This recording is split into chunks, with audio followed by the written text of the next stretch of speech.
አልተሰበከም፣ አልተነገረም፣ አልተዘመረም፣ አላለቀም።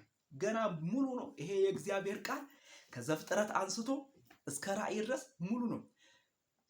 ብዙዎች ስላልነኩት እኮ ነው ሌላ አዋልድና የወለደ የተዋለደ መጽሐፍ የሚያነቡት። ለምን መሰላችሁ? ይሄ የሚነበበው እንደ ሌላው መጽሐፍ አይደለም። በመንፈስ በእግዚአብሔር ኃይል በእግዚአብሔር ምሪት ነው የሚነበበው። የሚተረጉመው መንፈስ ቅዱስ ነው የሚተረጉመው። ስለዚህ አልተሰበክም። ስለዚህ ወዳጆቼ፣ ወንድሞቼ፣ እናንተ የአባቴ ቡሩካን ጌታ የረዳችሁ የእግዚአብሔርን ምሕረት፣ የእግዚአብሔርን ቸርነት፣ የእግዚአብሔርን በጎነት፣ የእግዚአብሔርን መልካምነት ተናገሩ።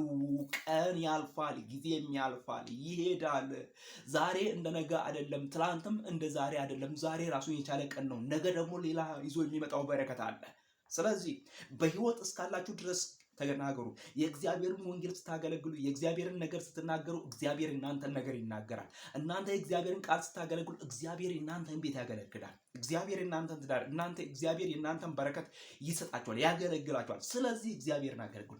ወንጌልን አገልግሎ በምድረ በዳ የወደቀ እንደሌለ እኔ መስፍን ህያው ምስክር ነኝ። ጌታ ምስክሬን። ጌታ ለዘላለም ይባረክ። ኢየሱስ ጌታ ነው። መዳን በሌላ በማንም የለም። እንድንበት ዘንድ ከሰማይ በታች የተሰጠን ስም ኢየሱስ ክርስቶስ ነው። ኢየሱስ ክርስቶስ ነው። ጌታ ለዘላለም ይባረክ።